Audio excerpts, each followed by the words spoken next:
Welcome back to Honest Straightforward Reviews. Guys, I'm super excited today to bring to you guys a comparison between the AirPods Pro on my left and the Beats Fit Pro on my right.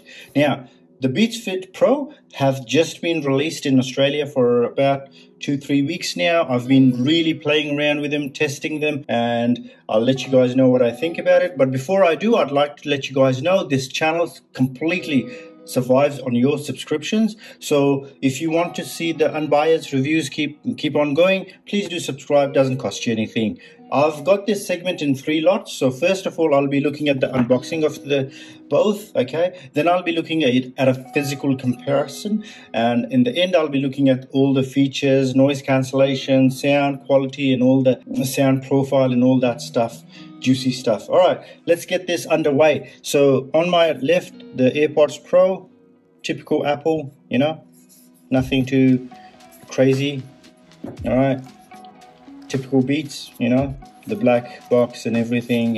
If you want to see the proper unboxing of these, I'll have the link on the right side, so you can click on it and have a look.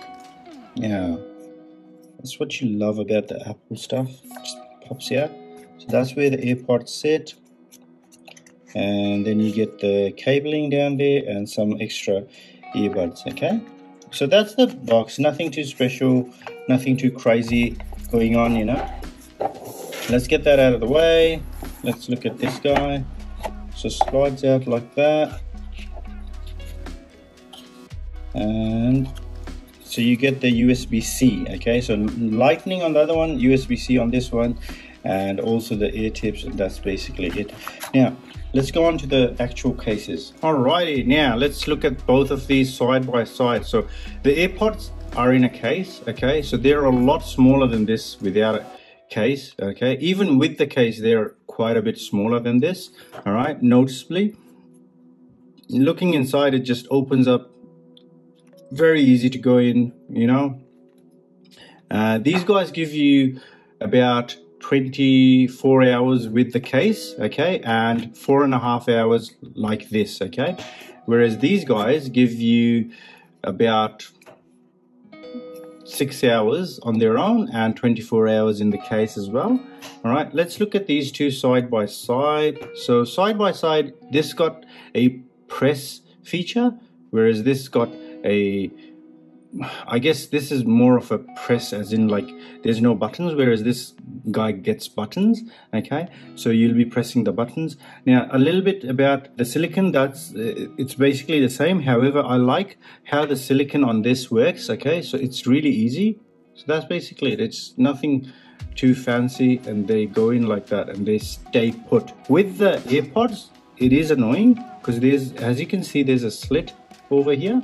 Okay, that needs to be aligned and it needs to click in and go in properly. If it does not, then you'll have issues with it popping out of your ears and things like that. It's a bit annoying and getting used to. Second, it's also got Lightning, whereas this guy got USB. What the AirPod does have is wireless charging. This does not have wireless charging. So that's basically the physicalities of it. Let's go on to the sound. Being a Beats, they're very bass heavy, okay, bass centric.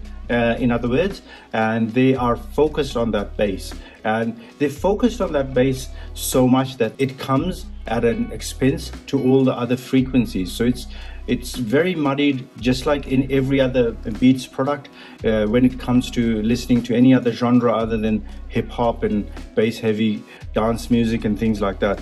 Whereas the AirPods are Apple's more of a, just like the AirPods Max, the AirPods Pro have a very neutral profile when it comes to sound. So if you enjoy that, it does have that.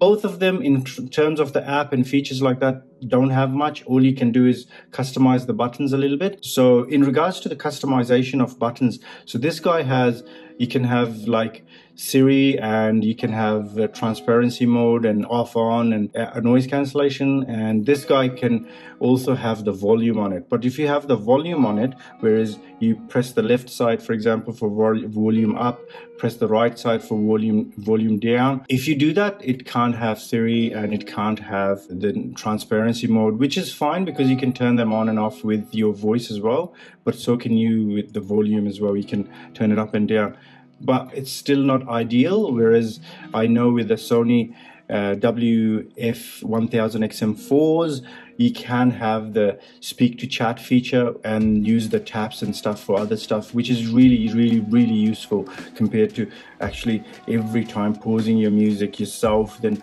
turning on transparency mode. It can be really annoying, whereas with the Sonys you don't. Anyways, let's get back to these guys. So neutral sound, okay? So if you enjoy other sort of music, if you podcasts and things like that, a lot clearer on these aren't that clear.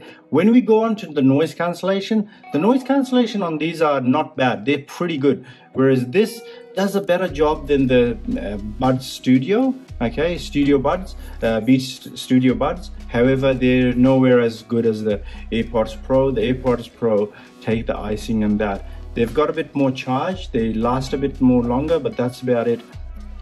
Personally, I'm not too impressed by the Beats. A lot of guys are saying that it's really good, but standing next to the AirPods Pro, it's a product that costs $100 less at $299. This costs $399, but for around $350, I've seen the Sony earphones go. But between these two, I'd get the AirPods Pro any day. If you're lodged into the Apple ecosystem, I would give these guys a miss. I'm not too impressed by them. All right, thanks for watching to the end, guys. I really appreciate it. I hope you enjoyed it. Let me know in the comments what you would like me to pair these up against next, and what did you think about them if you've used them. Thank you so much. Take good care. Bye-bye.